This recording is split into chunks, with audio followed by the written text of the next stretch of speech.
comezar logo este acto de presentación logo das presentacións que fixemos en Ourense, no Museo da Limia en Vilar de Santos e no Liceo de Ourense.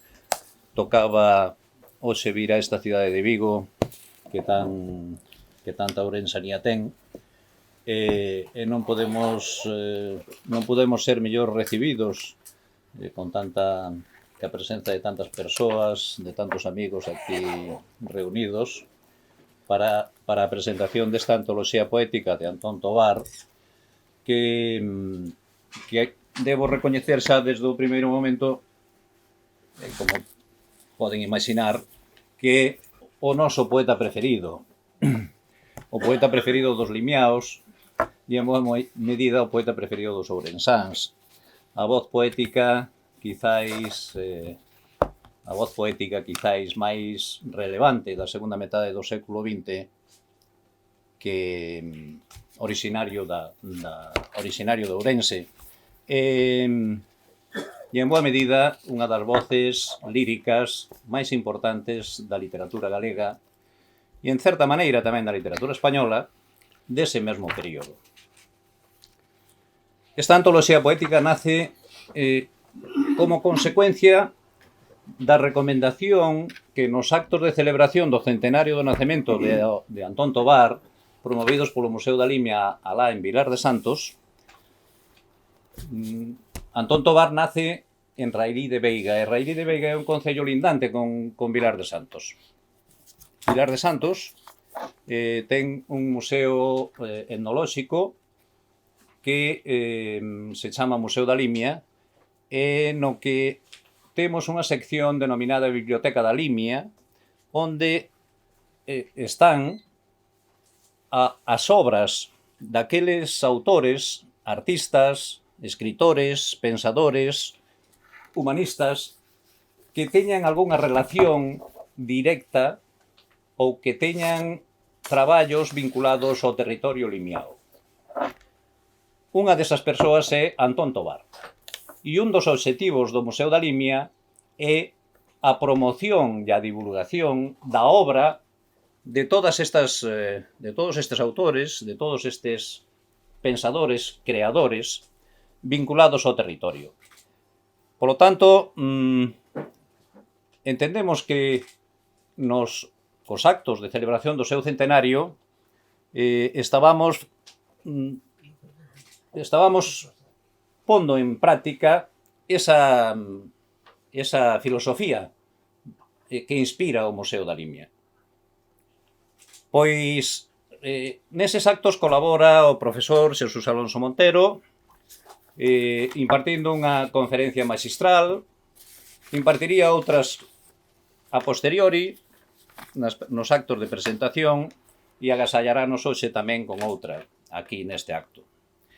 E acabado o acto, recomendounos a realización, a elaboración dunha, que non estaría mal a elaboración dunha antoloxía da obra poética de Antón Tovar. Falámolo, démoslle voltas e efectivamente comezamos a por en práctica a súa recomendación, que tivo unha boa acollida por parte das institucións públicas, particularmente da Secretaría Xeral de Política Lingüística e do seu secretario xeral, que nos apoiou desde o momento inicial. E máis, mesmo nos fixo tamén algunha recomendación no sentido de que o que ia ser originariamente unha antoloxía máis de carácter sociolingüístico e creativo, máis verbal, por así decirlo, máis centrado naquelas composicións vinculadas ca lingua e vinculadas ca creación, que debería ser unha antoloxía completa, máis ambiciosa, porque o autor, Antón Tovar, era merecente dese esforzo, desa obra máis global. Ben, de maneira que puxémonos en contacto ca editora Xerais, de aquí de Vigo, e aceptaron a publicación da antoloxía, que a vista está que resultou un libro ben fermoso, xa non só polo seu contido, senón tamén mesmo na súa forma. na súa estética, a concepción, esa fotografía de Antón Tovar, o cuidado do papel, da tipografía. Creemos que foi unha realización moi ben feita e cun resultado que para nós resultou moi satisfactorio, permite unha lectura cómoda, entendemos que é unha obra ben feita. Por outra parte, teño que dicir que estamos moi satisfeitos ca resposta que está habendo por parte dos lectores, por parte da crítica, a esta iniciativa que se enmarca no empeño que temos tamén desde o propio museo de conseguir para Antón Tovar a dedicatoria do Día das Letras Galegas. Se non é antes, ha de ser despois. Teremos un ano Antón Tovar e teremos un ano no que Galicia, os galegos, as galegas, terán a oportunidade de valorar na súa xusta medida a calidade da obra literaria de Antón Tovar, non só da súa poesía, senón tamén dos seus libros de memorias e da súa obra narrativa. Por suposto, tamén da súa obra creativa en español, en castelán, con cinco libros, 5 publicacións, que, lóxicamente, non era este o noso obxectivo, pero que tamén están aí. Nesa liña está a campaña que comezamos hai uns meses de solicitude de adhesións para a dedicatoria deste día. Hai unhas follas que están circulando por aquí e que van a estar aquí ao final na mesa para que todas aquelas persoas dos presentes, que queiran adherirse a esa solicitude, pois asinen esta folla que será entregada no seu momento, xunto con outras moitas que xa solicitamos, que xa reunimos na Academia Galega, que, como saben, é a institución que outorga ese Día das Letras cada ano. A antoloxía poética, entrando xa un pouquiño na configuración da propia obra, do propio libro, leva un limiar do profesor Xesús Alonso Montero. Xesús Alonso Montero e Antón Tovar son dous nomes que van ligados desde hai moito tempo. O profesor vainos falar despois desa relación, vainos falar da súa contribución, da súa vinculación ao propio Antón Tovar e á obra literaria de Antón Tovar. El foi o responsable, del foi a idea desta antoloxía, e ele é o autor dese limiar, non sei se me engano, eu creo que é o limiar máis extenso que escribiu para unha obra de Antón Tovar. Desde logo, nós estamos inmensamente agradecidos, non só pola idea, senón tamén pola súa achega literaria, porque con ese limiar fíxonos medio libro, realmente. Hai unha segunda introdución máis breve, que é unha nota biográfica da miña autoría, un pouco explicando a peripecia existencial, a peripecia vital de Antón Tovar. Un poeta que non tivo unha existencia doada, unha existencia cómoda, que viviu situacións de crise psíquica moi graves, que non foi afortunado profesionalmente, porque foi expulsado da súa actividade profesional, foi botado fora do traballo, do posto de traballo que ocupaba. Mesmo non tivo moita fortuna amorosa até que pudo coñecer a muller da súa vida, que foi Tucha, coa que convive, coa que pasa a mellor etapa existencial, que nos deixou 7 poemarios, 7 libros de poesía que indagan na condición humana, procuran a razón da existencia, pregúntanse sobre a situación da humanidade e poñen de manifesto a súa sensibilidade por todas esas persoas, por todos eses seres persoas, animais, que pasan calamidades, que son vítimas da opresión, que son injustamente tratadas,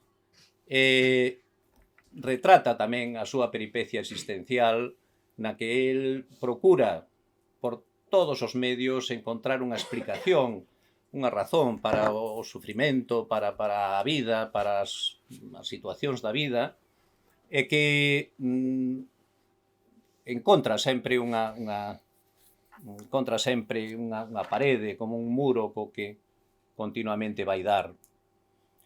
Reúnense, como digo, textos, poemas dos 7 poemarios, desde o primeiro, Arredores, que se publica no ano 1962, até o último, Cadáver adiado, que aparece no ano 2001, 3 anos antes do seu pasamento. Polo tanto, corresponde a un período de tempo de aproximadamente 40 anos, case 40 anos. Con certeza, hai poemas, hai textos escritos anteriores a ese ano 62. Na década dos 50 non era fácil publicar en galego. Non era nada fácil publicar en galego. Isto non quere dicir que non se escribise en galego. Escribíase en galego, pero non se publicaba. De feito, hai algunhas colaboracións súas na revista Posío de Ourense, escritas en galego e escritas en castelán. E a revista Posío data do ano 51-53. Polo tanto, temos aí anticipamos que hai que anticipar case uns 10 anos. Este período, así é todo, este período de 40 anos, é ben representativo pois da súa, desa evolución vital e asistencial de Antón Tovar. A pretensión era de facer unha antoloxía representativa da diversidade temática e tamén que recollese textos dos 7 poemarios dunha forma o máis equilibrada posible, que non houbera unha sobrecarga dun poemario sobre os demais, sobre os outros. En total son 67 poemas, 67 textos, que van precedidos dun poema en español, o número 68, pero que resulta moi pertinente e que o recolle o profesor Alonso Montero no seu limiar, que se titula El Gallego. Escrito en español, recolle ou fai alusión, fai referencia á súa intención de se converter en poeta galego. Aí anuncia nese poema, que é o último do seu primeiro libro publicado en español, o seu primeiro libro, El tren e las cosas, escrito en español, aí presenta, aí fálanos, aí xa nos promete que vai ser escritor galego, que a súa pretensión é ser escritor galego. Fala da súa metade galega, porque ele era fillo, a súa nai era galega, Bovillo, o seu pai era de orixe castelá, que era Tovar, que viña da provincia de, non sei se de Burgos ou Palencia, de por aí viña. De maneira que en total son 68 textos, 68 poemas, que nos parecen ben representativos desa creación poética de Antón Tovar, cunha diversidade temática que está ordenada en 12 capítulos e que, desa maneira, procura ou pretende que sexa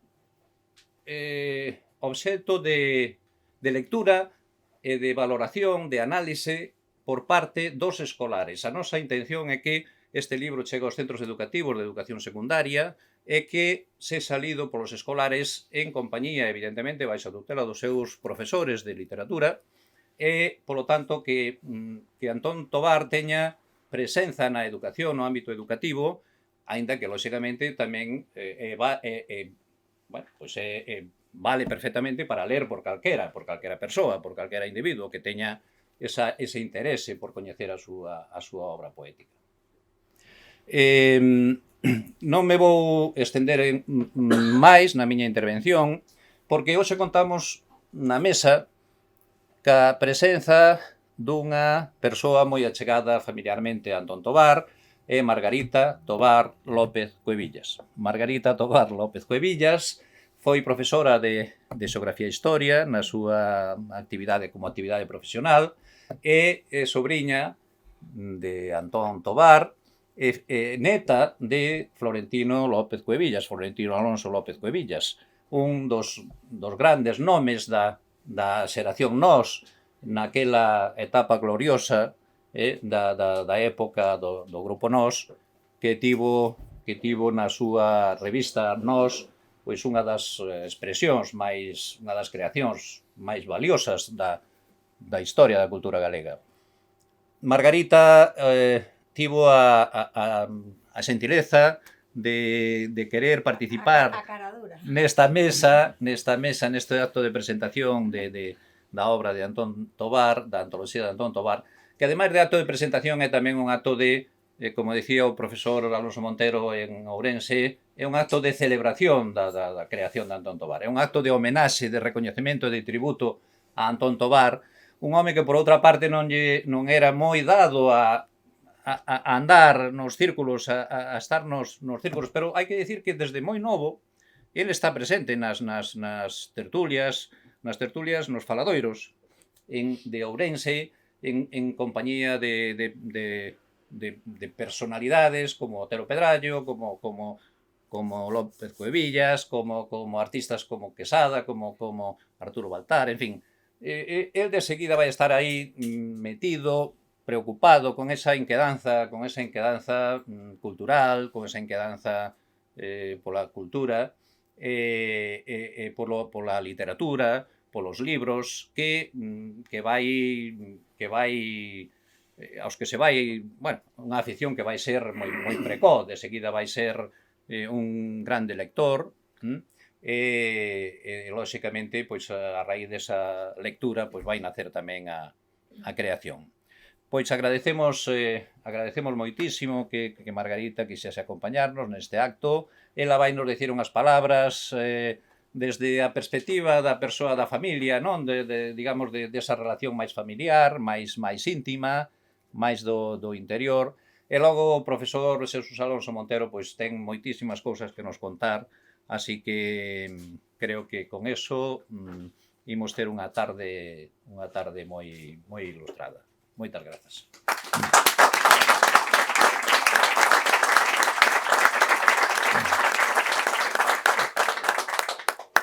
Teño a palabra. Tes a palabra, Margarita. Bueno, boa tarde a todos e todas.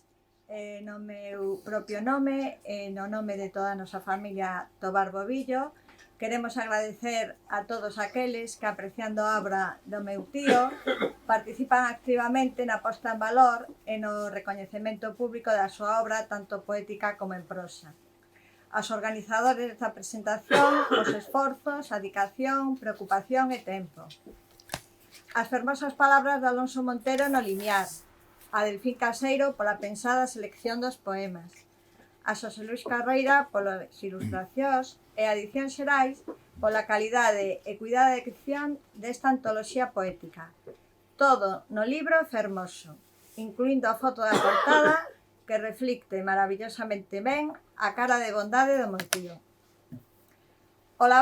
Esta labor de posta en valor é difícil, ardua e supoñe ás veces desacougante.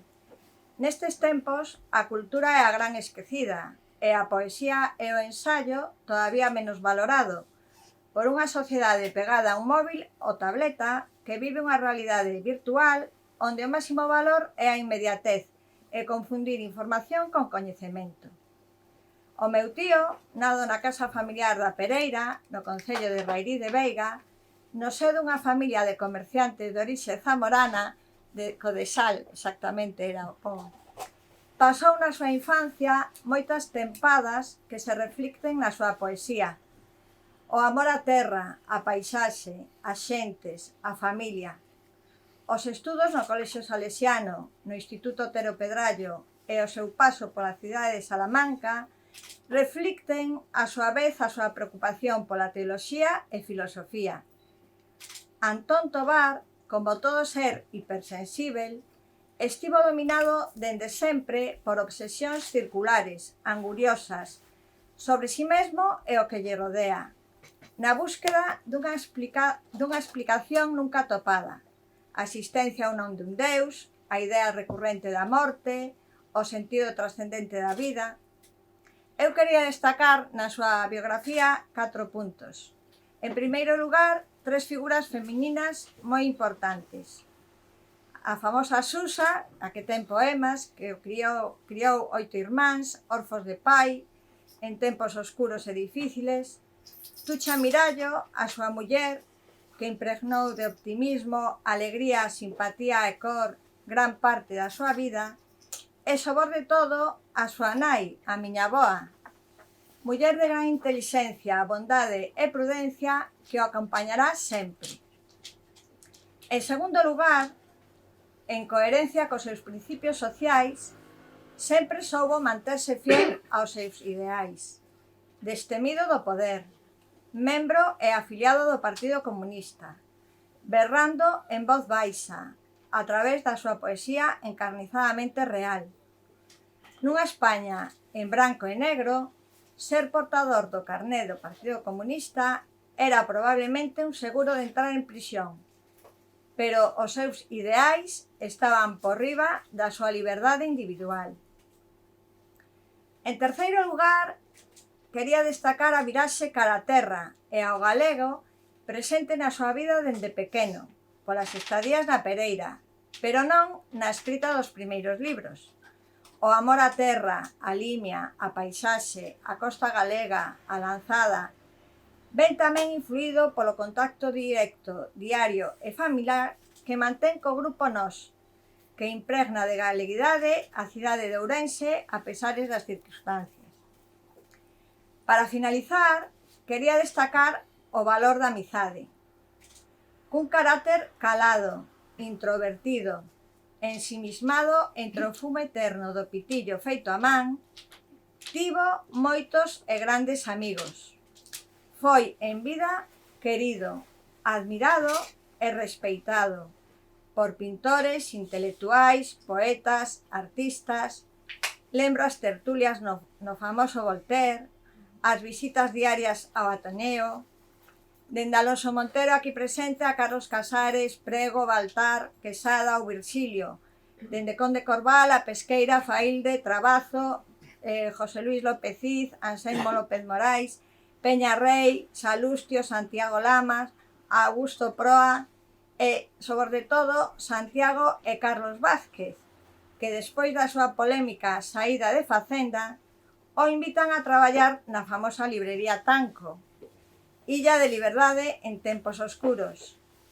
Triple aportación, gracias aos hermanos Vázquez. Traballo, dignidade e salario. E tantos amigos desta lista interminável. Todos xentes de ben, que o animan, axudan e aprecian. A súa vida, con luces e sombras, como a de todos nós, a utiliza como temática. Sérvelle de excusa para escribir, verténdose sen pudor, nunha linguaxe aparentemente sinxela, descarnada, case atormentada, como en diarios en datas. Sen dúbida, ancorarse no próximo, acobillarse nos arredores, procúralle unha inestimable sensación de protección, dado que, esquecéndose de si mesmo, do seu propio ser, do absurdo da existencia humana, trasciende do mundo material á eternidade. Grazas a todos por reivindicar coa vosa presencia aquí hoxe a figura dun vello revoltado, culto, intimista, poeta e definitivamente humano. Saúde e terra.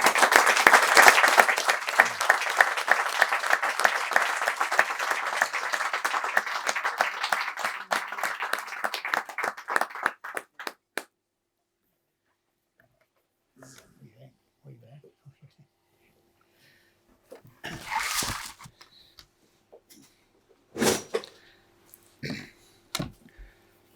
Boas tardes, miñas donas e meus señores. En primeiro lugar, agradecer aos dirixentes da librería Cartabón todas as facilidades que deron aos organizadores deste acto para que hoxe se poida facer aquí unha presentación con tanto éxito de xente. Non sei si pola miña parte, desde logo por parte de Margarita e de Delfín, si, o meu éxito vai estar á altura da comprensión e da asistencia que hoxe temos aquí. Estou seguro que algúns dos presentes ou non oíron falar de Antón Tobar ou oíron falar moi poucas veces. Chegado aquí, acabo de utilizar unha expresión que a min mesmo, e tamén o dixen hai poucos días no Liceo de Ourense, me resulta un pouco sorprendente, porque acabo de chamarlle o autor que hoxe nos convoca aquí, o autor a quen hoxe homenaxeamos aquí, porque do que se trata é de homenaxear a partir desta antoloxía o escritor Tobar. Resulta que eu, que coñezo a Antonio Tobar desde hai bastantes décadas, non me acabo de afacer o feito de que se lle chame Antón Tobar. Neste libro que teño aquí, e é a segunda edición, non a primeira, un libro en castelán que se titula El tren y las cosas, que foi citado tanto por Delfín Caseiro como por Margarita Tobar. Este libro está asignado por Antonio Tobar, e durante anos e anos e anos o noso escritor asinou os seus libros, os seus artigos, e supoño que calquera outro documento, sen excluir os privados, como Antonio Tobar. Pero un bo día, eu creo que está ben que esta aparente anécdota que eu vou contar, digo aparente anécdota porque é máis que unha anécdota, un bo día resulta que alá polo ano 1970, polo tanto xa Antonio Tobar era un home andado en anos, atopouse con que no mapa literario español había outro Antonio Tobar, nalgún sentido máis importante que o noso Antonio Tobar. O Antonio Tobar, que en principio nominalmente, só nominalmente, compite co noso poeta, é un catedrático de Filoloxía Latina da Universidade de Salamanca, que se chamaba Antonio Tobar, que non era galego, que pasou unha boa parte da súa vida académica na Universidade de Salamanca, onde foi, ademais de catedrático de Filoloxía Latina, nalgún momento reitor, e que, por certo, eu creo que non está mal que se conte esta anécdota tan significativa a que vou contar. Nun determinado momento non se atreve a dimitir como catedrático da Universidade de Salamanca, estamos en pleno franquismo, pero sí decide saírse do claustro da de Salamanca e, en definitiva, saírse do esquema da Universidade Española, porque no ano 1965 acaba de suceder, estamos, repito, en pleno franquismo, algo vergonzoso, moi vergonzoso. Algúns dos presentes que, non tendo tantos anos como a min, pero non sendo persoas de 20 ou de 25 anos, recordarán que no ano 1965 houbo en Madrid, na cidade universitaria, unha manifestación de miles e miles e miles de estudantes que lideraban varios profesores universitarios. Un deles era Enrique Tierno Galván, catedrático de Dereito Político na Universidade de Salamanca. Outro era Agustín García Calvo, coñecido tamén como poeta e como importantísimo poeta, catedrático de latín. Había outros profesores máis, como Santiago Montero Díaz, galego de Ferrol de Pablo Iglesias, non de Ferrol del Caudillo, para distinguir. Bueno, sábese cal foi o resultado, a parte da intervención policial, etc. O día seguinte reciben os profesores participantes unha comunicación na que se les fai saber que se lles abre un expediente, resultado do cal foi a suspensión de emprego e soldo para 3 deles, Aranguren, García Calvo e Enrique Tierno Galván, e para 2 a suspensión de emprego e soldo por 2 anos, un o noso paisano Santiago Montero Díaz e outro un catedrático de Dereito na Universidade de Madrid, que daquela se chamaba Central, e que era chamábase profesor Navarro. Ben, nese momento que o ano 65 é un momento xa de moita conflictividade en España, conflictividade obreira, xa pasaran as folgas de abril e maio dos mineiros de Asturias no ano 62, e desde logo o movimento estudiantil era tan importante como para protagonizar un feito como o que estou tratando de esbozar. No ano 65, bueno, a Universidade Española queda para sempre, pervitan, sin 3 catedráticos eminentes e suspendidos de emprego e soldo, 2 deles, Navarro e máis Montero Díaz, por 2 anos. Que fan outros catedráticos? Porque, claro, os catedráticos a partir de aí son cómplices. Por exemplo, hai un caso exemplar, o catedrático de Estética de Barcelona, que é José María Valverde, que moitos coñecen, aqueles que leron o Ulises de James Joyce, saben que a traducción que se leía daquela, agora hai unha boa traducción, polo que din os entendidos, do Ulises en galego publicada por Galaxia, pero a traducción que se leía en castelán daquela era a de José María Valverde, catedrático de Estética. E o que fai é darse de baixa como catedrático na Universidade de Barcelona, na Española, por tanto, e solicitar unha praza de profesor nunha universidade dos Estados Unidos. Por circunstancias da miña biografía, no ano 76, en marzo, eu fun pronunciar unhas conferencias a Toronto, Canadá, e atopome ali con José María Valverde, a quen eu non coñecía, aínda que o admiraba moito persoalmente. E pregúntolle que facía ali. Pois el estaba daquela en Canadá, porque el, fuxindo da dictadura de Franco, fora para os Estados Unidos, en solidariedade cos castigados da manifestación do ano 65, pero nese momento el ten os fillos con 20, 21, 22 anos en idade militar, e o exército dos Estados Unidos vai convocar para iren á guerra do Vietnam a dous dos seus fillos. Todo nese momento desarraígase de Estados Unidos e vaise para o Canadá, onde non era obrigatorio os fillos dun español iren á guerra do Vietnam. Este Valverde, que logo volve coa morte de Franco, como volveron os profesores que acabo de mencionar. Que fai Tobar?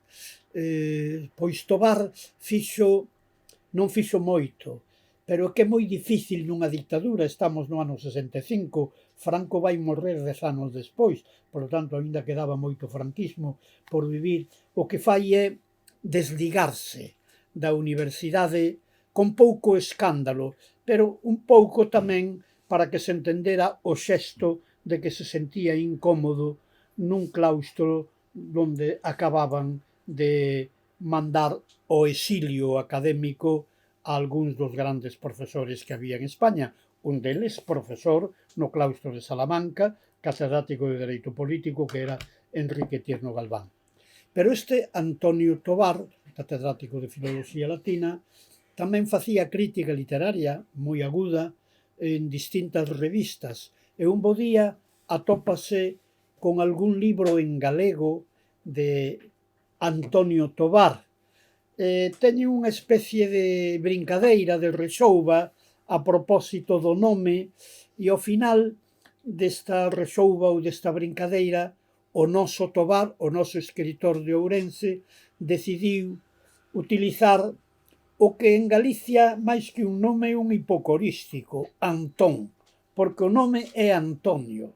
E decidiu a partir dese momento, pero estamos falando do ano 70, grosso modo, utilizar o nome de Antón Tobar. Antonio Tobar, que segue a utilizar a súa onomástica de sempre, seguirá facendo artigos nas revistas españolas e en 2 ou en 3 ocasións falou en termos moi gabanciosos da poesía, tanto en castelán como en galego, do escritor do escritor ourensán, que desde ese momento decide chamarse Antón Tobar. Pero supoño que na familia, cando se refiren ao seu ilustre parente, dirán Antonio ou Antonio Tobar. Como eu veño de lonxe, pois de vez en cando, en vez de Antón Tobar, direi Antonio Tobar. Pero quería contar esta anécdota de paso para facer tamén unha pequena incursión no franquismo, que non está de máis neste momento en que, bueno, o franquismo aínda non morreu definitivamente e temos que contribuir pacíficamente a que os restos aínda non desdeñables de franquismo que hai vayan desaparecendo. Pero, bueno, este é o Antonio Tobar que deu lugar a esta modificación onomástica. Antonio Tobar xa se dixo, aínda que moi brevemente, por parte del Fincaseiro, tamén brevemente, pero dunha maneira bastante sustanciosa, na breve introdución que fixo Margarita Tobar. Antonio Tobar foi un home atormentado. De feito, o prólogo que lle pon, ele é o verdadeiro prologuista do libro, non eu. O prólogo de Delfín Caseiro titúlase, se non lembro mal, Antonio Tobar, excelso poeta atormentado e inconformista. En primeiro lugar, atormentado, aínda máis que inconformista. Non fai falta ser psicólogo, non fai falta ser psiquiatra, non fai falta ter ningún tipo de especialidade no mundo máis íntimo do psiquismo das persoas para calquera persoa que no seu momento tivo algo de trato con Antonio Tobar para saber que Antonio Tobar era un home atormentado, un home extraordinariamente atormentado, un home angustiado, un home que paseaba polas rúas de Ourense ou pola praia da Lanzada, onde veraneaba con moita frecuencia, paseaba a súa angustia, paseaba as súas coitas, paseaba a súa mágoa. De onde lle viña? En primeiro lugar, Antonio Tobar é un home sensible, diría eu, extraordinariamente sensible, tan sensible, que cousas que aos demais nos afectan minimamente ou non nos afectan, a él afectábano moito. E cando digo que os demais non nos afectan, tampouco pretendo dicir, eu tamén me incluo aí, que somos, en certo modo, inhumanos, non. O que pasa que a cantidade de injustizas, a cantidade de mágoas, a cantidade de coitas, a cantidade de penas, a cantidade de infortunios, a cantidade de adversidades, a cantidade de problemas que vemos desde que nos erguemos á mañán, ás 8, ás 9 ou ás 10 da mañán, son tantas que a nosa sensibilidade non é apta para percibir tanto infortunio e tanta adversidade. Pero hai seres humanos que sí, que o perciben todo, e percíbeno todo, e ese tótum de desgraza, ese tótum de infortunio, vaise acumulando na cerna do seu espírito, e ese espírito queda conformado de tal xeito que eles van a estar definidos para sempre por ese conxunto de infortunios. A este tipo de seres humanos eu creo que unha minoría pertence ao noso poeta Antonio Tobar. Pero de onde lle ven tanto problema? Pois venlle de que a sensibilidade permítelle percibir que el foi botado ao mundo, primeiro sin o seu consentimento. Supoño que a vostedes pasoulles igual. É que se atoparon nun mundo en que había miseria, en que había injustiza, en que había desigualdades, en que había miseria, en que había guerras, en que había fames, en que había torturas, en que había cousas verdadeiramente espantosas. E todo iso vai configurando o seu espírito. Pero el tamén vive nun momento, o momento inicial do franquismo, en que a Igrexa Católica ten un poder asombroso. Eu son testemunha de excepción no ano 38, 39, 40, en Ventosela, a 4 kilómetros de Ribadavia e a 25 de Ourense, eu iba aos domingos a forza a misa, porque antes o mestre, don Máximo, pasaba lista. E se algún dos rapaces non ía á misa, o mestre non castigaba ao rapaz. O mestre comunicaba a algunha autoridade, falanxe, alcalde, quen fose, de que tal rapaz non fora. E esa autoridade a quen perseguía era o pai do rapaz, os pais do rapaz, que moitas veces eran dos chamados ali na aldea roxos. Este é o que era o franquismo nese momento e o que o chamado nacional catolicismo polos especialistas en franquismo. O hipersensible Antonio Tobar vive este mundo en que existe a religión e existe o intérprete da religión e quen organiza a vida religiosa, que é a Igrexa. E resulta que Antonio Tobar, que é un home moi sensible, ten, como todos nós, unha dimensión espiritual, pero quizáis, ten unha dimensión espiritual superior á nosa. E esa dimensión espiritual moitas veces confúndese coa dimensión religiosa do home.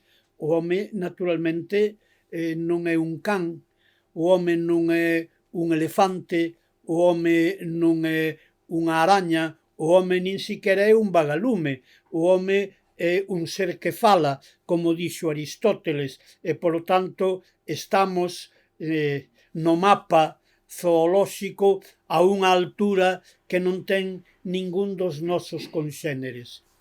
Pois ben, o home Antonio Tobar atópase que nun mundo inxusto, nun mundo mal feito, nun mundo cheo de infortunios, quen en certo modo organiza o pensamento, organiza o discurso intelectual, organiza a conducta moral, é máis que a religión, a Igrexa que interpreta a religión. El é un home que se sente religioso, porque na religión hai unha dimensión espiritual coa que el está.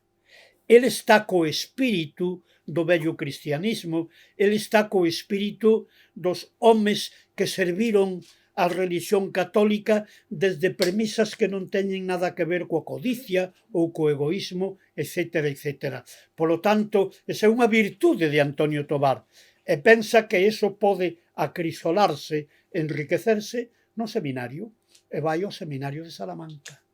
E, en vez de encontrar ali ese enriquecemento, esa fartura espiritual, encontra non un empobrecemento, encontra algo máis grave, encontrase co feito de que a Igrexa, ali, os profesores do seminario, os libros de texto, están dando unha determinada interpretación da religión, que é a religión do medo, que é a religión do castigo, que é a religión do inferno. E para un home tan sensible como Antonio Tobar, pensar que porque un teña unha conducta mínimamente débil, mínimamente pecaminosa, vai arder no lume do inferno o que queda de eternidade, eso para un ser sensible que cree na religión e que cree no intérprete da religión,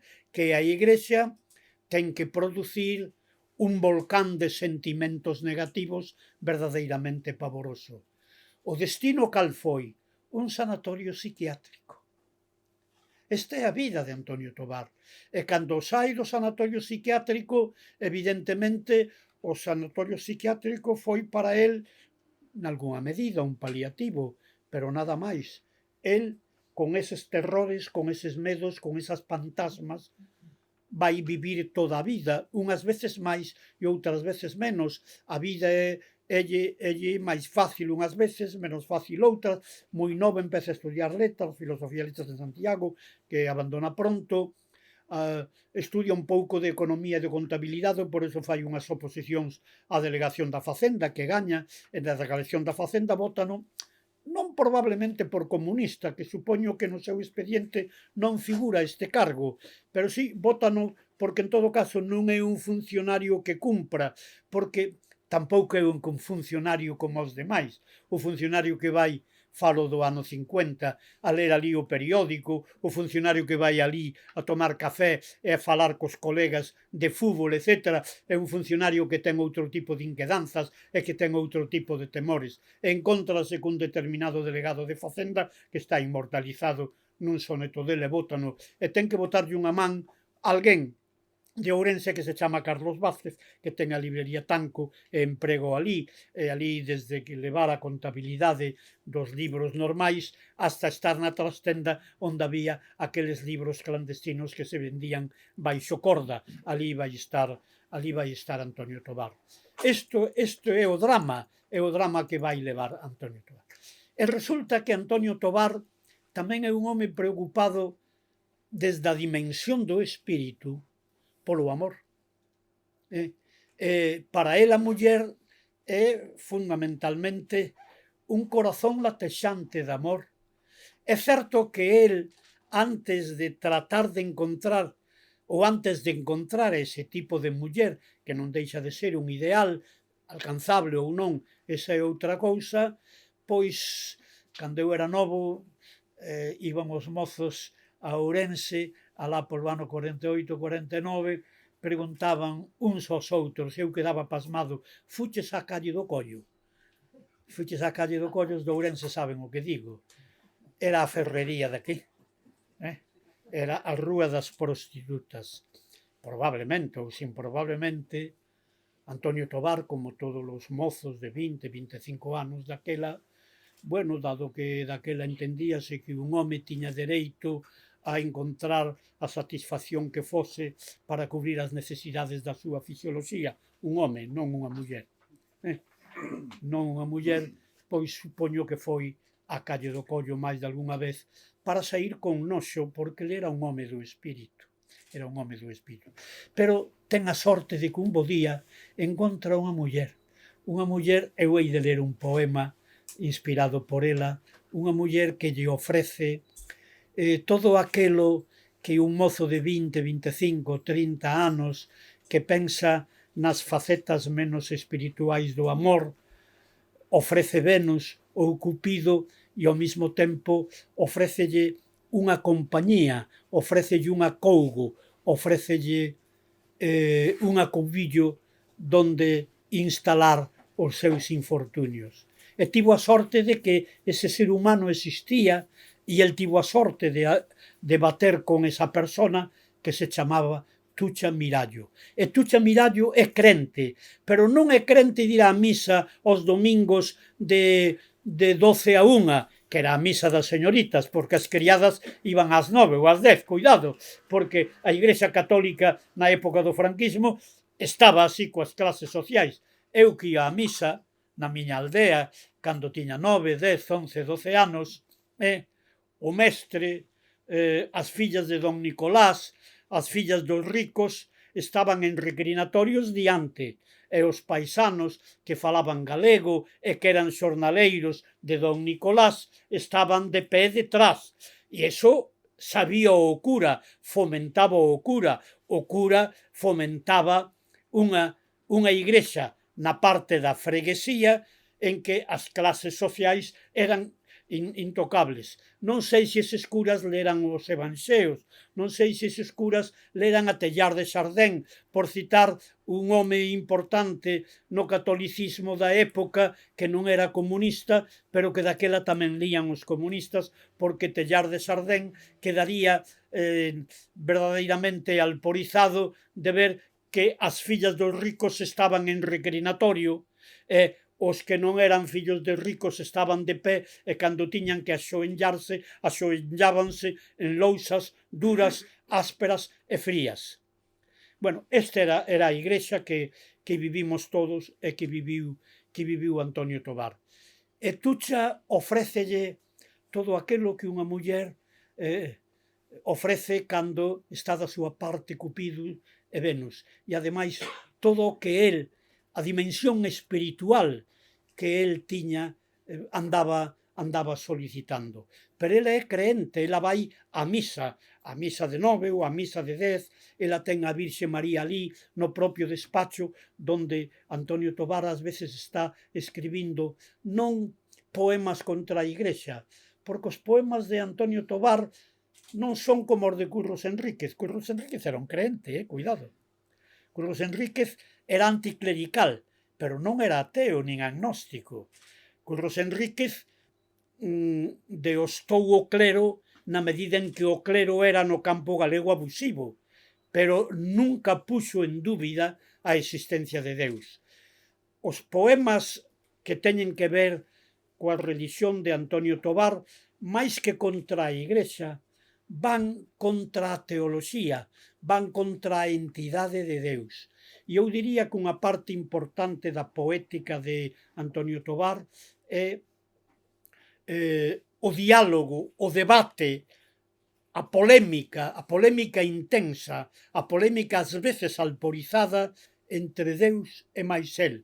Un Deus que termina negando. Este é o debate que vai ter desde o principio do principio como poeta hasta as últimas páxinas que escribe neste libro, cuxa lectura eu recomendo, porque como eu lle comentaba aos amigos de Xinzo de Limia que viñeron hoxe, a Delfín tamén, Delfín non é de Xinzo de Limia, vive por ali. De Raírí de Veiga. De Raíz de Veiga, bueno, disculpa, xa lle direi á alcaldesa que me disculpe.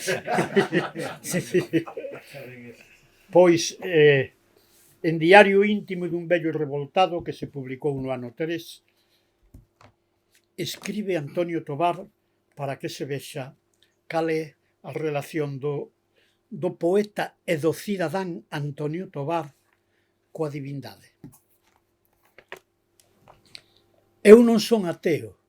Para os que coñecen Antonio Tobar e lean as páxinas precedentes, de pronto encontranse que este ateo militante resulta que di na páxina 135 eu non son ateo, pero hai que seguir lendo. O texto hai que leelo no seu contexto textual. Eu non son ateo, eu non son agnóstico.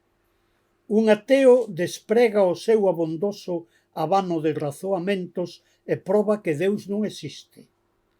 Penso nos ateos europeos e penso tamén nos budistas, tamén nos charracas, nos locallatas. O agnóstico dubida, non sabe nada da existencia de Deus. O mellor aí non. Eu non son ateo nin agnóstico. Eu son tata. Non sei se tiñan oído o nome desta religión, ou é un invento de Antonio Tobar. Eu son tata, que pon en cursiva cun guión, ta, guión, ta. Se me nomean a palabra Deus, están dicindo unha cousa sen significado, unha incoherencia como cando se di tata. Recemos a tata, pois recemos cunha gran gargallada. Esta é a cosmovisión religiosa que ten, ao final xa da súa vida, Antonio Tobar, que expresa non só na páxina, no fragmento que acabo de ler, sino en moitas outras páxinas. Insisto en que, como lle comentaba aos amigos da Limia, sobre todo a Delfín Caseiro, o responsable da antoloxía que hoxe nos convoca aquí, nós estamos, con toda a razón do mundo, por outra parte, poñendo o acento, cando presentamos esta antoloxía, no poeta Antón Tobar, no escritor en verso, dito de outra maneira. Pero hai 4 libros en prosa moi importantes. Un diario do ano 87, este diario publicado xa un ano despois da morte del. Hai un libro de contos e hai un libro de conversas no que hai páxinas e páxinas e páxinas que provocadas polo entrevistador, un periodista ourensán apelidado del Caño, pois son páxinas que hai que ter en conta, e son páxinas en que chega a decir cousas que nin chegou a decir en verso nin ningún dos dous diarios que publicou en prosa nos últimos anos da súa vida. Chega a decir, por exemplo, nunha ocasión: eu creo que unha persoa non é decente, pásmense o que vai decir a partir de agora, unha persoa non é decente se non é comunista. Supoño que aquí hai moita xente que non é comunista. Eu mesmo non son comunista. Eu teño sona de comunista, e, bueno, pois, pero eu son do Partido Comunista e cotizo, cotizo cada trimestre, por lo tanto, estou afiliado ao Partido Comunista, pero non son comunista. Sería un pedante se dixese que era comunista. Comunista é unha grandeza que eu non teño, pero como son novo, cando pasen 40 ou 50 anos, se cadra, ese día son comunista. Cando el di que unha persoa é decente se é comunista, se non é comunista non é decente. Que quere decir el? Comunista para el non é quen ten o carné dun determinado partido. Comunista para el é aquel que está comprometido a fondo co ben común. Comunista é aquel que está comprometido a fondo co home do común, coa xente do común, coa comunidade. E, de feito, ese é o comunismo. E aí está o inicio do comunismo, desde antes de Marx e desde antes dos socialistas utópicos nos que se inspirou Marx e os que combateu por outra parte Marx. Aí estaba Antonio Tobar. Pero quen nos convoca hoxe aquí é o Antonio Tobar poeta, o Antonio Tobar autor de libros en verso, é o autor Tobar do que presentamos esta antoloxía poética, da que é responsable, para que quede ben claro, o profesor Delfín Caseiro. El mesmo, se ven con excesiva humildade, desde o meu punto de vista, falou da súa antoloxía. E eu voulles decir, eu teño feito moitas antoloxías, incluso unha dun título excesivo, os 100 mellores poemas da lingua galega. Xa hai que ter peito, señores, pero eu daquele era moi novo, que tiña moito peito. En Lugo, na editorial Celta, fixen unha antoloxía da que saíron 3 edicións en pouco tempo, os 100 mellores poemas da lingua galega.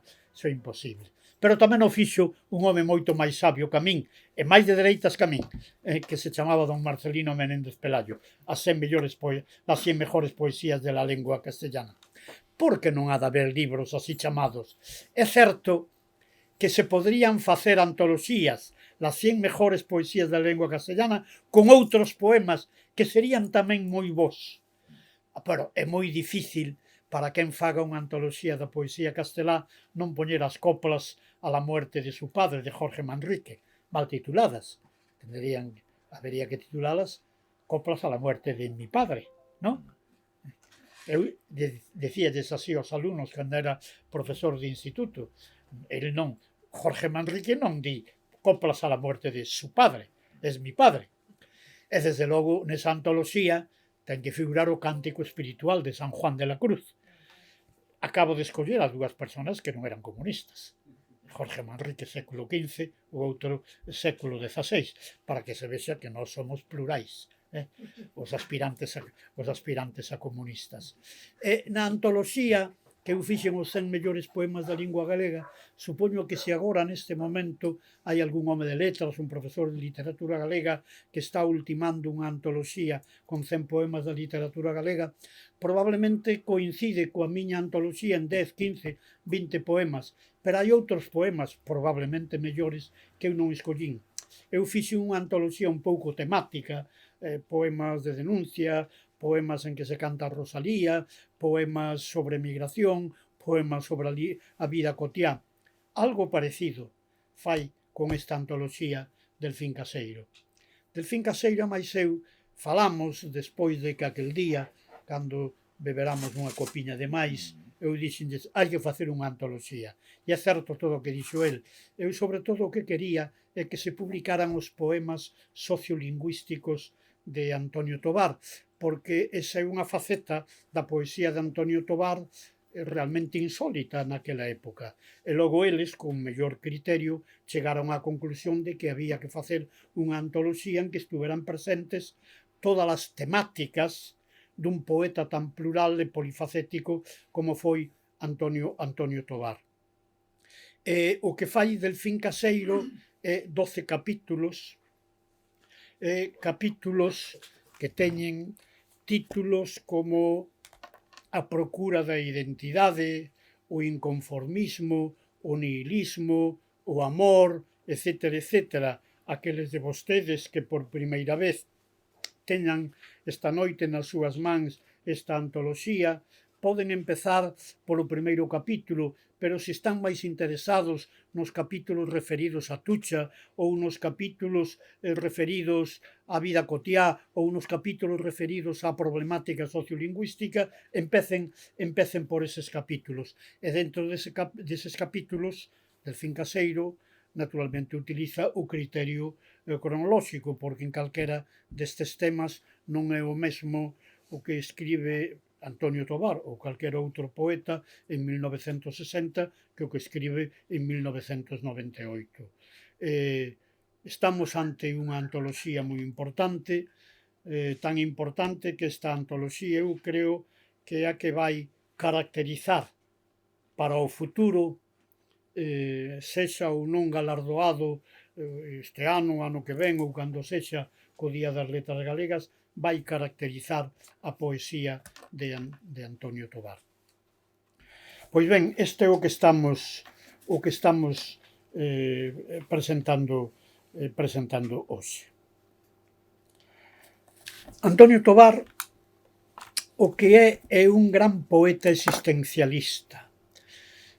Sartre decía que o ser humano é un ser que nun momento dado é botado ao mundo, todos nós. Eu xa de pequeno, ou polo menos de adolescente, sin ler a Sartre, sin ler a ningún dos existencialistas europeos, preguntábame, e eu por que tiven que nacer aquí, na Rúa Urzaiz, un pouco máis abaixo, na taberna do señor Benito Artilleiro, meu pai, e da señora Angelina de Ventosela, miña nai. Meu pai case analfabeto, meu pai fillo dun sancristán, e cun criterio sobre todas as cousas que tiña que ver co tradicionalismo que había nas aldeas, neste caso nas aldeas do Ribeiro a finais de século, cando el naceu. Eu preferiría, se me consultaran, non sei se a vostedes os consultaron, preferiría que nacer non nunha taberna, nacer nunha casa onde houbera libros, nunha casa onde houbera cultura, nunha casa onde houbera riqueza, nunha casa onde eu puidera escoller aos 17 anos ir a estudiar a Oxford ou a Pensilvania ou a donde fose, e donde me regalasen a edición do Quixote ou de Follas Novas encuadernada en coiro de cacique, que sería unha cousa maravillosa, que é un tipo de edición que ainda non se fixo, pero haberá que facer.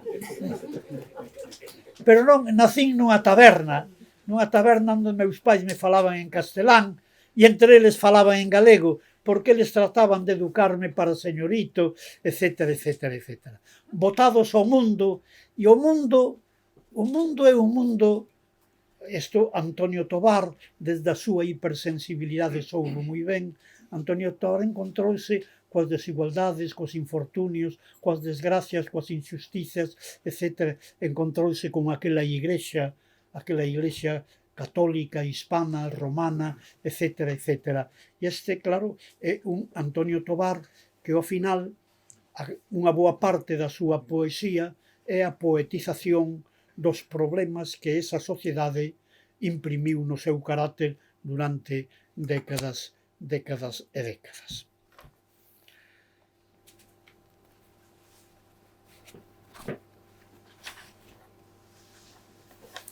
Poeta existencialista tan grande que eu poño en dúbida que na poesía española e na portuguesa, cito a portuguesa porque, bueno, teño unha certa familiaridade coa poesía do 19 e do 20 de Portugal, empezando por Antero de Quental, a quen tanto admiraba Antonio Tobar, e non é extraño eu creo que é moi difícil atopar, incluso en literaturas máis ilustres, como a francesa, por exemplo, no século XX, un poeta tan angustiado, un poeta tan revoltado contra o feito de que nós fomos inxustamente votados a un mundo que non solicitamos, e que de pronto, de vez en cando, veñennos revelacións como pequenas faíscas que nos fan pensar que nós queremos ser dunha determinada maneira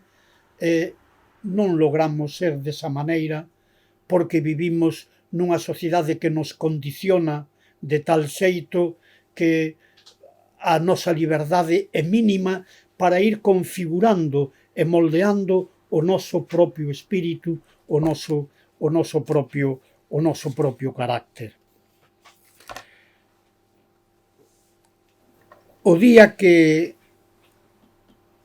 Antonio Tobar sexa coñecido en España, que non o é, nin a súa poesía castelá, nin a súa poesía galega, non o foi no seu tempo, pese a que houbo persoas que de alguma maneira se achegaron a él, como Antonio Tobar, cando sexa coñecido, digamos, pola crítica literaria de determinados departamentos universitarios de Francia, de Italia, de Alemaña, da Gran Bretaña, eu creo que se fai unha antoloxía da poesía existencialista, da poesía máis radical que se facía nos 50 e nos 60 e nos 70 en Europa, Antonio Tobar vai figurar ao lado deses.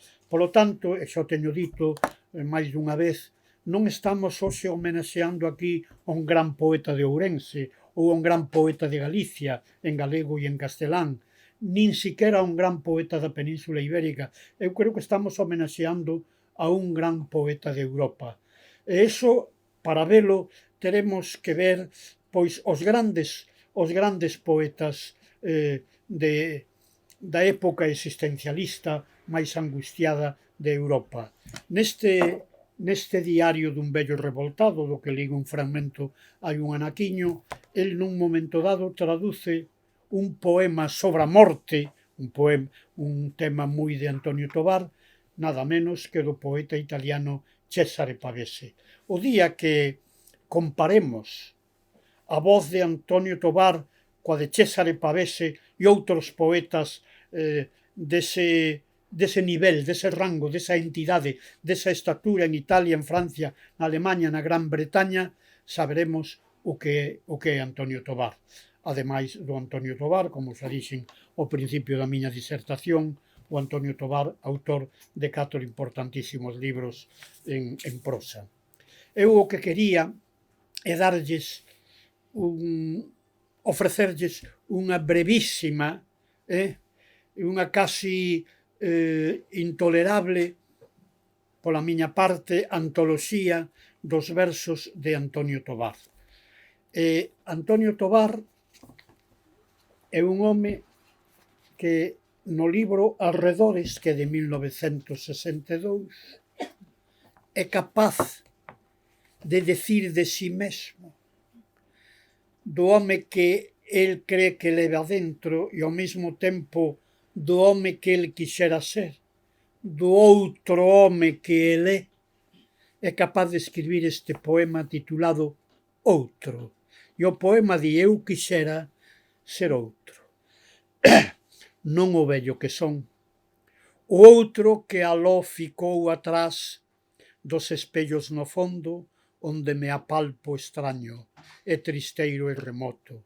Eu quixera atopalo, furar néboas e boscos, ir atrás dilo sur do meu espírito, e logo vestirme dise ser e en principiar de novo.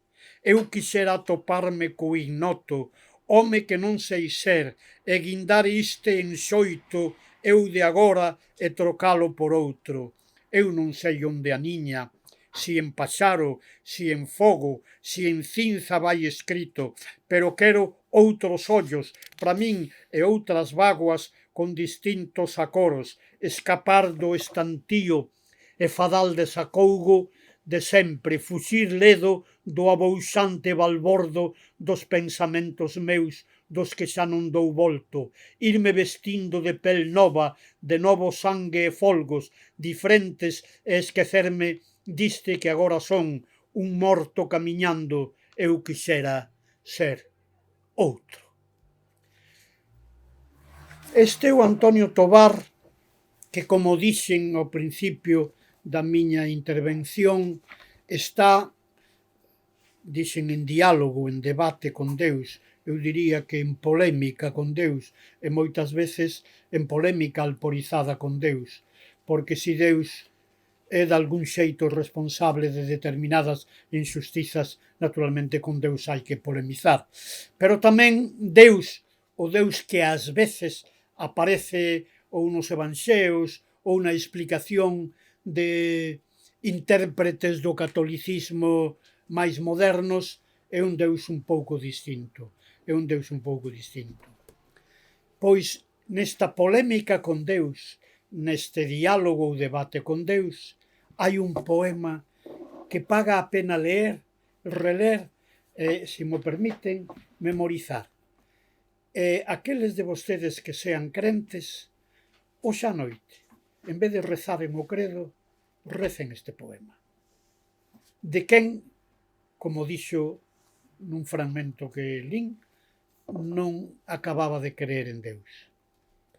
E Deus é tan pequeniño que se pode escribir con minúscula letra.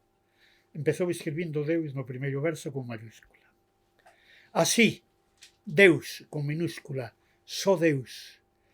Que Deus é tan pequeniño e tristeiro que cabe no eido pequeno da miña mau inxenua. Ten o tamaño triste diste bugallo anónimo das fragas que están quedas nas sombras do nunca máis. É Deus tan pequeniño e tenro que cabe nas pucharcas dos meus ollos a ollar sempre o inexistente. Tan pequeniño que cabe nun berce como un meniño cativo de corpo lene. E nós estamos alegres e tristes porque Deus é tan pequeniño que somos nós os que temos que arrolalo. E nós estamos tristes porque estamos orfos e temos que facer de pais varís cara a ese fillo pequeniño que casi non existe. E nós existimos, seguimos a existir, cabo dice ser tan inexistente que casi non estamos seguros de non sermos nós tamén os biosbardos dunha noite de insomnio. E logo hai o Antonio Tobar, que ao final no mundo encontra algo que non está mal feito. Encontra a Tucha. A Tucha que é creente, pero houve un diálogo entre eles. Ela non era marxista, ele era marxista, ela non era atea, era creente, era muller de misa, era muller que tiña no despacho onde escribía Antonio Tobar a imaxe da Virxen. Vinna eu moitas veces. Pero houve un diálogo entre eles, houve un diálogo humano, houve un diálogo, se me permiten, eu non sei moito de Venus nin de Cupido, pero algo teño lido, houve un diálogo tamén corporal, houve un diálogo físico, ademais de espiritual, porque Tucha non só veu a resolver esos problemas que ao parecer son exclusivos de Venus, tamén veu resolver problemas que van máis alá do que Venus dictamina. O poema titúlase Recreación e, obviamente, está inspirado no ano 90, no libro Berros en voz baixa, inspirado pola Tucha. Camiña, señor, de Maus Ledas. Miña señor é unha expresión da lírica medieval, da lírica amorosa. Miña señor referida á dona, á amiga, á amada. Camiña, señor de Maus Ledas, camiña, señor de Maus Dadas, trebellei toda a noite, pois ela mo rogara. Se me permite unha pedantería de erudito, non sei se coñecen ben o que significa trebellar, e a expresión trebellar toda a noite se un está na mesma cama, neste caso un home cunha muller. Pero saben quen por primeira vez pousou a súa atención de erudito e de filólogo na palabra trebellar? Foi un home casto, foi un sacerdote, foi un home que fixera voto de castidade no século XVIII, Padre Sarmiento. Hai unha nota no onomástico etimológico da lengua gallega do Padre Sarmiento, é un libro quizáis de 1870 ou algo así, sobre trebellar. Trebellar no sentido que emprega aquí Antonio Tobar. Camiña señor de Pelfina, camiña señor de auga clara, trebellei toda a noite, pois ela mo mandara. Camiña señor de ollos fondos, camiña señor de ollos de auga, trebellei toda a noite, sobre a neve luar das sabas. Camiña señor e as súas pomas, que a miña señor me doara, trebellei toda a noite no alto da mazaira. Camiña señora das coxas, coxas, castellano, muslos. Camiña señora das coxas fondas, coxas de cerva mansa, trebellei toda a noite, deica os signos da alba.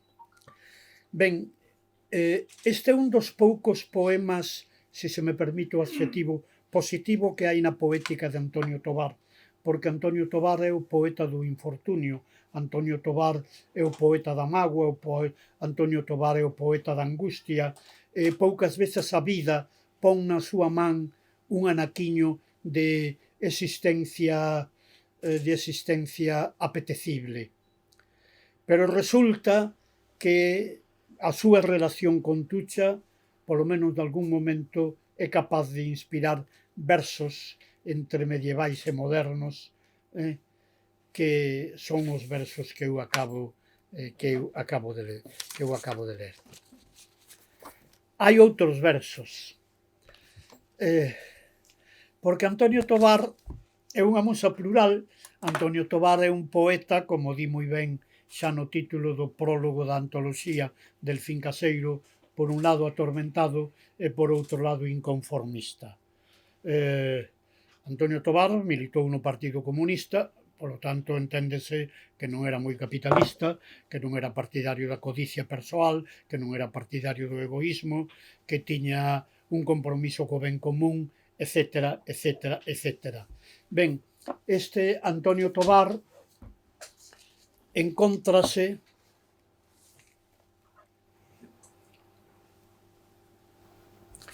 no mundo con xentes moi diversas, desde camaradas aos que el admira hasta xente do común que non ten moitas letras, que quizáis non sabe que existen persoas que deron a súa vida porque os demais comeran, porque os demais tiveran escola, etc., etc. El vive nunha casa de 8 irmáns, o seu pai é empregado de correos, quizáis non é unha casa moi pobre, digamos na socioeconomía da época, pero tampouco é unha casa farturenta.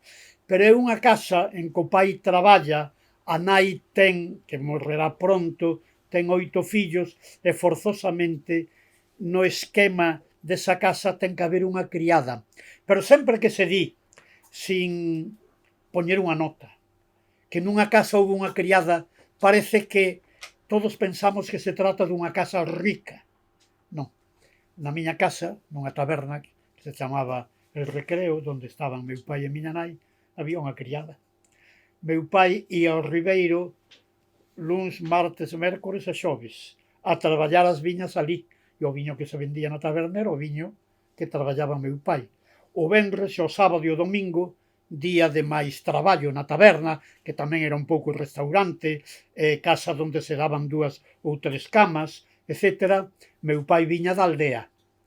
Pero cando meu pai estaba na aldea e miña nai de 9 a 11 ía á praza, quen abría a taberna para servir un vaso de viño, unha coupa de aguardente, que era do que vivía meu pai, miña nai e os 4 irmáns.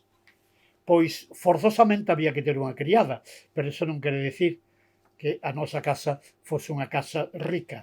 Ter criada non denota que un fora rico. Rosalía de Castro, Rosalía de Castro chegou a ter 2 criadas. Rosalía de Castro era tan pouco rica que ela e Murguía, o gran historiador e polígrafo, nunca tuveron casa propia. Viviron en 7 ou 8 casas en Galicia e sempre alugada. Pero tiñan 2 criadas. Quen ia lavar a roupa ao río? Non iba a ir Rosalía de Castro. Daquela unha señora non podía ir lavar a roupa ao río. Non había lavadoras. Por lo tanto, na casa dos Tobar hai unha criada, pero a criada non é signo de riqueza. A criada é signo de que hai unha necesidade especial. Que gañaba a criada que se chama Susa, hipocorístico de Xesusa? Que gañaba? Supoño que tiña un pequeno salario, pero, por exemplo, as criadas de Rosalía ou os criados que aparecen nas comedias bárbaras de Valle Inclán di, fulano de tal foi a servir al pazo de non sei donde por los bocados, pola comida. Dabanlle un traxiño ano, dormían nun alpendre ou no palleiro, pero non tiñan ningún salario. Eso eran as criadas, pero unha señora como dona Rosalía de Castro, que viña dunha familia fidalga, vida menos, non ia ir ao río Ulla a lavar a roupa dos seus fillos. Por lo tanto, do que eu quero falar é de que hai 6 ou 7 poemas, ti sabrás con exactitud de cantos, dedicados a Susa, a criada. E eu dixen en Ourense... Hai un libro dedicado a Susa. Sí, e aparte de que hai un libro dedicado, pero poemas sobre a criada hai 6 ou 7. Delfín, que sabe máis, sabrá se son 6 ou 7, pero tanto ten. E hai que facer un folletiño cos poemas dedicados a Susa. É unha criada de servir. E non me gusta decir criada de servir porque dirán vostedes, este home, que non é comunista, pero do que din que é comunista, como lle chama a unha empleada del hogar criada de servir? Empleada del hogar era na terminoloxía da legislación franquista, como lle chamaban as empregadas do fogar. Bueno, é unha criada de servir. Se me permite, unha criada para todo, porque vivía como unha interna na casa. Era a que levaba á escola os 8 irmáns. Era a que os levantaba a berros porque os rapaces querían seguir dormindo. Era a que os calzaba, que terminaba de vestilos. Era a que iba á praza, etcétera, etcétera, etcétera. Traballaban 24 horas polos bocados ou pouco menos que polos bocados. Por que falo así da Susa? É que eu non sei de ningún poeta hispánico, dos poetas que teño lido de outras linguas, francés, italiano, portugués, etc., non sei de ningún poeta que lle teña dedicado tantos e tan valiosos e tan entrañables e tan fermosos versos a unha criada de servir. A criada de servir é da familia. Dirán vostedes, da familia. Unha criada de servir non que é da familia, porque se ao final, se un día toca, non digo o gordo da lotería, pero un pouco de lotería, a quen probablemente van estudar é a un dos fillos, non a unha filla da criada. Pero este caso non se deu. A criada non comía menos que o pai dos 8 fillos, non comía menos que Antonio Tobar. A criada non vestía peor que as nenas irmás de Antonio Tobar. A criada era da familia, como di en moitos dos seus versos. A criada está vista desde unha perspectiva humana, solidaria e igualitaria, como non teño visto sempre que algún poeta, queirase ou non, de que naceu en Berce Dourado, fala dunha criada de servir que naceu en Berce non Dourado. Titúlase un dos 6 ou 7 poemas a Susa. E a Susa é esta. A Susa, a vella Susa, está facendo a cea na cociña. Está fritindo pinchos, peixes e uns ovos. A Susa, a vella Susa, remexe, leo con dificultade por a miña vista, non? Remexe nas sinxelas e concretas cousas. A Susa, a bella Susa, outra máis da familia, 33 anos leva xa connosco, e nós amámola. Ela é lene e forte ao mesmo tempo, e ela é boa, boa, boa. Pon os manteles e barre coa súa escoba a nosa casa. Sabe todos os feitos pasados da familia, a data de nacemento de cada un de nós, as datas das bodas dos que xa casaron e fuxiron. Si eu estivese bo, faríalle unha festa, unha gran festa con foguetes como a da súa aldea, na que todos os anos baila como cando era moza a súa festiña do Carpazal. Polo menos o día da festa do patrón na aldea do Carpazal, donde era nada ela ia á festa e bailaba ali. Faríalle unha festa, unha gran festa para esta nosa Susa, porque ela deu no seu traballo humilde, chea de amor e de bondade, coas súas maus e a súa escoba, e a nosa chegouse xa para sempre. E pon ano 1962. Ao final ven postdata, e é un poemiña de 8 ou 9 versos que pon ano 1967. O día 29 de agosto deste ano calou a Susa para sempre, xa para sempre ela tan falangueira. O día 29 de Sebrán rachouse o seu sorriso de labrega. O día 29 deitouse a súa escoba aos pés da Susa como un can que se lalla de tristura. Eu chamo a atención sobre este verso. Este verso poderíase gravar no frontispicio da entrada da Limia en versos en bronce ou en ouro. Deitouse a súa escoba, que noutro poema chamaba Soira, aos pés da Susa como un can que se lalla de tristura. Eu sinto non ter tempo de ler un ou dous ou tres ou seis dos poemas que fixo sobre o can. Por que lle interesaba tanto o can?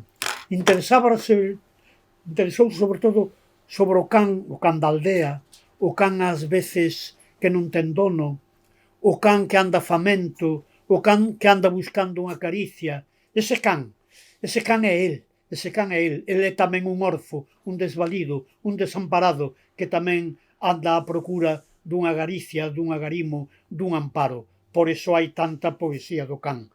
Voulles contar unha anécdota. Alá polo ano 70, eu tiña no Instituto de Lugo a un alumno polleito que cando abría a boca babábase, falaba, non se lle entendían as palabras, nin eu, que falei dúcias e dúcias de horas con el. Todo era un problema dunha enfermedade degenerativa, pero eu cheguei a pensar que os seus pais, que eran dunha aldea alá por Samos, non foran os médicos oportunos, logrei que fora a Ourense, e ali a través de Peñarrei puxose en contacto cun psiquiatra que podía leválo a un neurólogo. Este psiquiatra era Santiago Lamas. Este alumno, hoxe gran poeta, morreu relativamente novo, Fiz Vergara Vilariño. Coñeceu a Antonio Tobar. Antonio Tobar dedícalle un poema. Eu coñecín a Fiz Vergara Vilariño. Era un desvalido físico. Eu son un desvalido espiritual. Viron esa irmandade que había entre eles. Pero Fiz Vergara Vilariño, cando regresa despois de estar 15 días ali, moi ben acollido, pero non apareceu o médico que decretase, por onde podía haber, xa non digo a curación daquel problema seu, senón algo de tipo paliativo. Chega a Lugo, en Lugo o primeiro que fai é escribir un ensaio que publicou no periódico El Progreso, que se titula O can na poesía de Tobar. O desvalido físico fala do desvalido moral, e o elemento que colle da súa poesía non é a Susa, é o can desvalido, o can desamparado, o can famento, o can dos pobres, o can que busca un agarimo. É emocionante ler leer aquel ensaio destes dous irmáns na poesía, no ideario e tamén nas doenzas.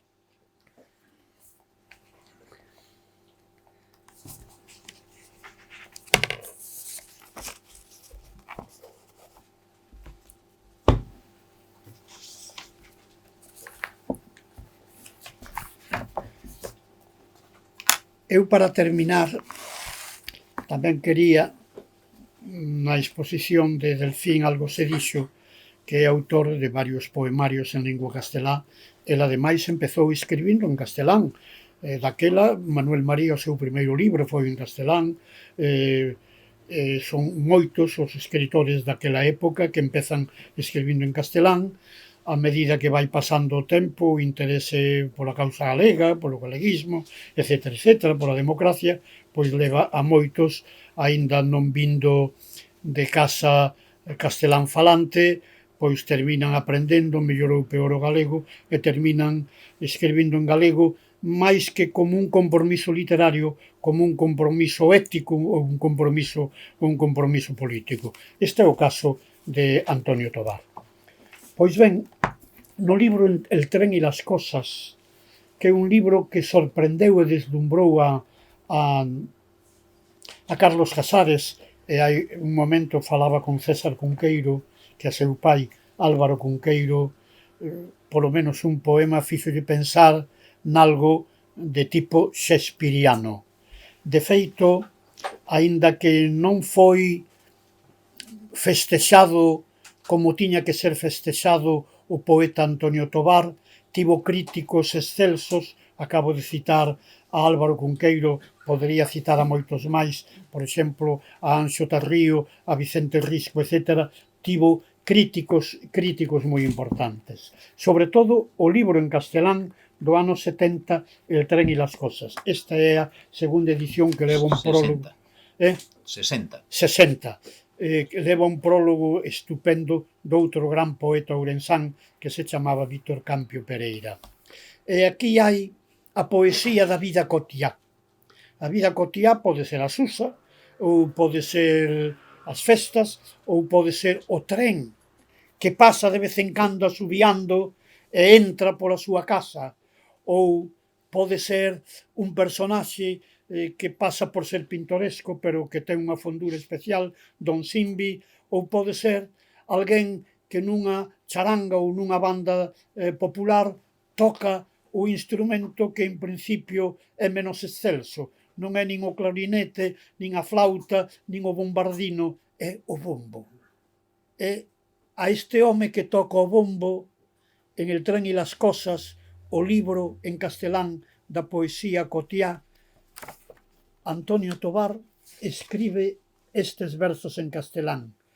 Y tú, mi músico del bombo, extra, comparsa de las partituras, músico sin un soplo de gracia con tu bombo, tu instrumento callado, abultado, redondo, de perezas, de pausas, de golpes tormentosos, panzudo con un pompón pomposo, bombo de los ridículos, bombo de los reposos, bombo en aquel rincón retirado y ruidoso, bombo sin primaveras al borde de los foros, casi junto a la nada como la luna, muerto y solo.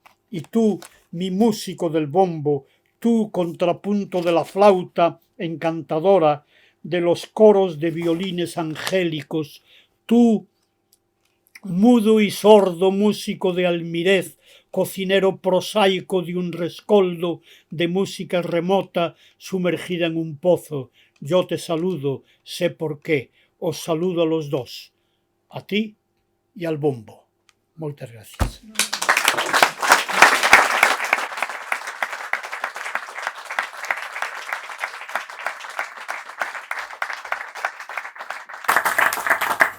Ben, moitísimas grazas pola atención. Se queren facer alguna pregunta. Se alguén quere dicir algo, intervir tamén tamén é posible. En calquera caso, eu non quería deixar pasar a ocasión de lembrar algo que non fixen no primeiro instante, na miña primeira intervención que os herdeiros de Antón Tobar, do poeta Antón Tobar, tiveron a generosidade de ceder ao Museo da Limia os dereitos de autor deste libro, do libro que presentamos da edición da Antoloxía Poética. De maneira que a nosa gratitude para eles, a nosa gratitude para os responsables desta libraría Cartabón, que tamén nos acolleron, estivemos encantados, moi a gusto, e facemos entrega, un pequeno acto protocolario, entrega dun carné de amigos do Museo Etnolóxico da Limia a aquelas persoas que colaboran de maneira desinteresada, especial, ca nosa institución, e que fan posible que o museo siga abríndose, que siga tendo vida, que siga sendo vivo. Así que procedo a entregarlle a Margarita e a súa irmá, que tamén nos acompaña,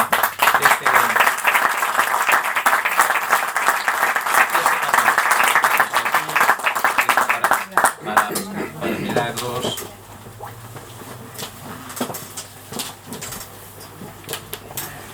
Aí está.